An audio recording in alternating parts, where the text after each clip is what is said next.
3 years ago, the first case of a global plant virus was recorded, and it started to ravage most of our ecosystems.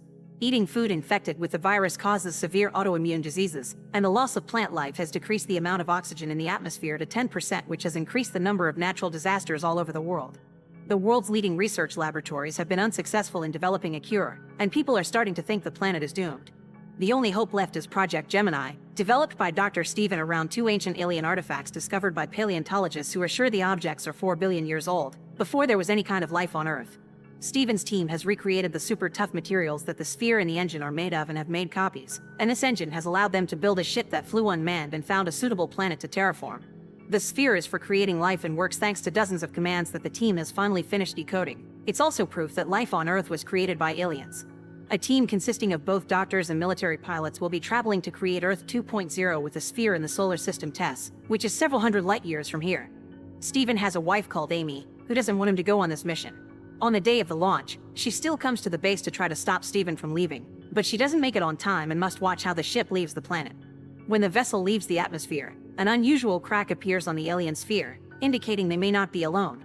Using the alien engine technology, the ship opens a warping portal that allows them to jump across the universe. However, as soon as they make it to the other side, the systems indicate an error. They haven't arrived at TESS, they're somewhere unknown. Stephen blames engineer Peter for this, claiming he made a mistake when he entered the coordinates, so he's relieved of his duties for now. Moments later, while Stephen rests, he keeps thinking about Amy, but also about the first time he activated the sphere, which allowed him to see some weird humanoid form that quickly disappeared. Afterward, Stephen asks the team to try to set the jump trajectory to figure out where they are, but it's impossible to do because all their data is messed up, as if they moved between the third and fourth dimensions. Meanwhile, Peter leaves his bunker and takes one of the security cameras so he can inspect the sphere alone.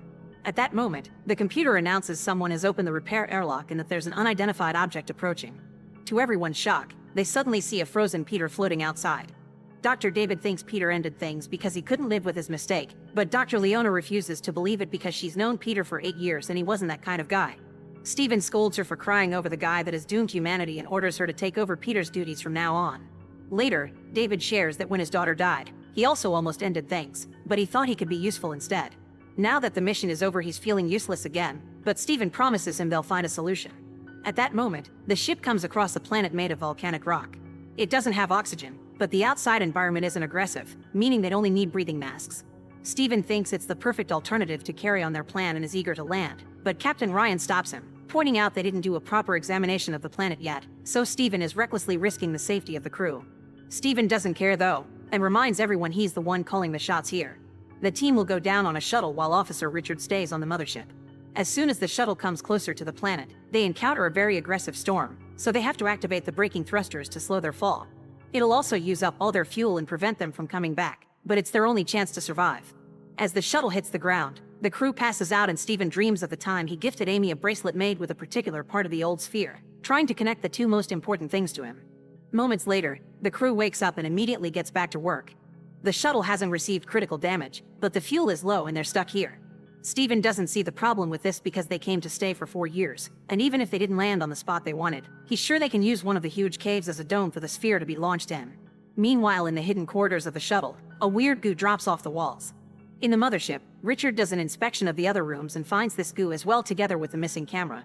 Once everyone is properly suited up, the crew takes the sphere to the nearest cave and activates it successfully. Then they return to the shuttle to begin collecting data, but Ryan interrupts their work to announce martial law is in effect in the station. To explain his decision, he shares some files Richard sent him while the doctors were working.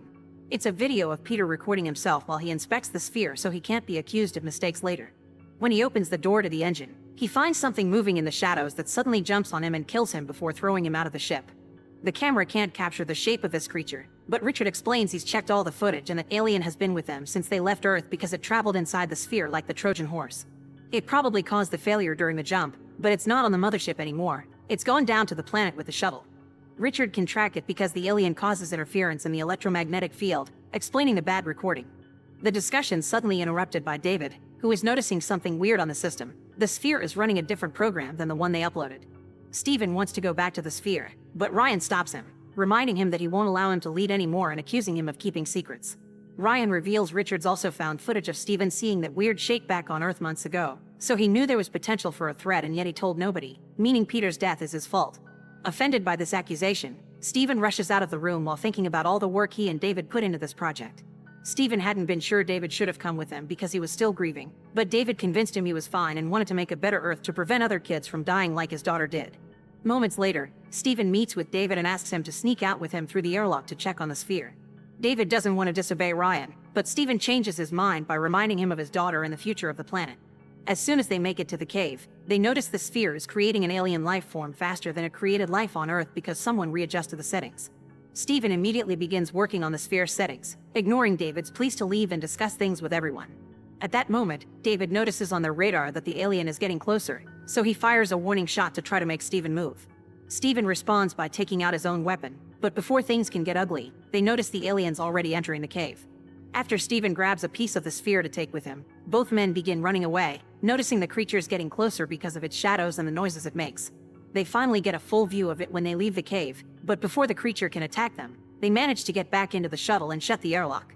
David calls Stephen out for risking their lives, but Stephen reminds him the sphere is more important and next time he won't hesitate to shoot. Then Ryan shows up to scold Stephen as well, and when Stephen explains they'll have to use force to stop him, Ryan punches him. Suddenly, the computer raises an alarm to let the crew know the module's integrity has been compromised. Leona leaves her room to check the issue and finds lots of goo in the corridor, only to suddenly be pulled back into a different area. It's Frank, who informs her the alien has made a hole in the low deck and now is in the lander. Very carefully, the pair makes their way to hide in the lab, where it's getting very hard to breathe. In a flash, the lights go out and a strange noise can be heard coming from behind the plant units. This means the alien is here, so Frank pushes Leona out of the room, and as she runs down the corridor, she can hear Frank screams while the alien kills him. Leona meets with the rest of the team in the control room and tells them what happened, prompting Ryan to scream at Stephen for bringing the alien back with him.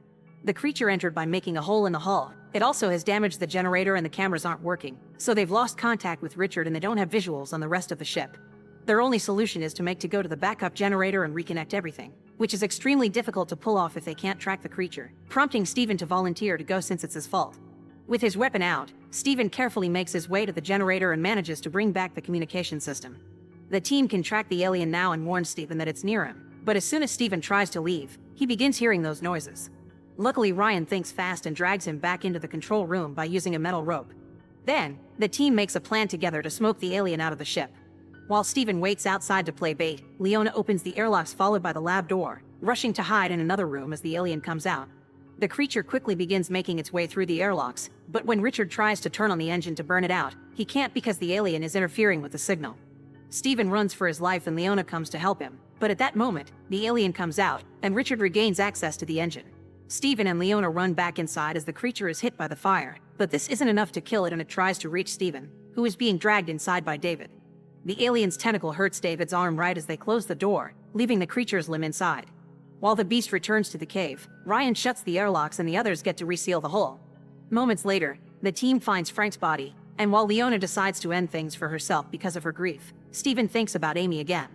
She had tried to convince him not to leave by explaining she was working on a vaccine, but more importantly, she was pregnant, yet this was still enough to make Stephen stay because saving Earth was more important than his personal life. David goes to the lab to get his wound bandaged and Stephen brings the tentacle to study it. He discovers the creature is a biorobot made from the same material as the sphere, which means the sphere's goal has always been to make these beasts. Stephen informs David that the tentacle has infected him with a bacteria with a very powerful defense mechanism, meaning his blood now holds the key to making a vaccine to save Earth. As soon as Stephen makes a cut on the tentacle, the lights go crazy and he remembers the image he saw back on Earth, meaning the alien is a transponder and this is the way his race colonizes planets. Stephen decides they need to kill the alien and restore the sphere's settings, but Ryan locks him up in the lab and tells him he's under arrest for putting everyone's life at risk. Ryan points out lives are expendable to Stephen, and David agrees, saying Stephen only wants to play hero and he never cared about humanity. This makes Stephen remember her last argument with Amy, who accused him of having a savior complex before throwing her bracelet away. Stephen continues to do his research in the lab and gets a theory that Richard confirms when he checks the travel logs. They didn't jump through space, they jumped through time. They're still on Earth but 4 billion years in the past before life existed, and the clone sphere they brought is the same one the paleontologists find later in the future. Ignoring the fact David's wound is getting worse, Stephen gets excited when he realizes the sphere fragment he grabbed earlier is the same one he uses in the future to make Amy's bracelet, so he proceeds to write a message on it to teach Amy how to activate the sphere they left behind. Meanwhile, in the present, Amy shows up at Stephen's lab while trying to deal with the news saying the team failed their mission. Suddenly, Richard brings worrisome news to Stephen. Ryan is preparing explosives to blow up the sphere and has turned off his radio to avoid complaints. Steven asks Richard to reopen the airlock so he can get out, and as soon as he finds Ryan with the bombs, he begins explaining they can make a better plan than this. Their conversation's interrupted by a shot that kills Ryan out of the blue. It's David, who's escaped through the airlock and has gone deranged because of the infection, making him think the alien has chosen him to help it makes things right because humans are a malfunction from the sphere. Steven throws Leona's Rubik Cube at the wall to distract David and lands a shot on him, prompting David to run away wounded. Afterward, Steven activates the bomb before going outside to shoot a flare to get the alien's attention. Steven makes it chase him to the control room and locks it up there, but as he runs down the corridor, David opens fire on him and pushes him into hiding. At that moment, the alien breaks down the door and approaches Steven, who manages to get it off him with a quick shot. The alien chases Steven as he begins to run away, and when he makes it back to the control room, he bumps into David, who tries to kill him. His actions are stopped by the alien showing up and killing him first, giving Steven the chance to run out of the shuttle right before the bomb finally explodes and kills the beast. Steven passes out outside for a few seconds and is woken up by Richard trying to contact anyone alive. Richard wants to come to save him, but the storm is too strong and Steven tells him to stay back while he returns to the cave to use the sphere. Meanwhile, in the present, Amy finds her bracelet again and finally notices the message, so she uses it to activate the sphere as well. At that moment, husband and wife meet again in a fusion of past and present, and Steven hurries to share the formula for the vaccine before expressing his love right as the connection ends. Steven dies in the cave because of the lack of oxygen, and Amy cries when she understands she's a widow now. Many months later, Amy is raising a very healthy baby thanks to the vaccine that is now helping the Earth to become a better place. Make sure to subscribe and turn on notifications so you can watch more videos like this. Thanks for watching.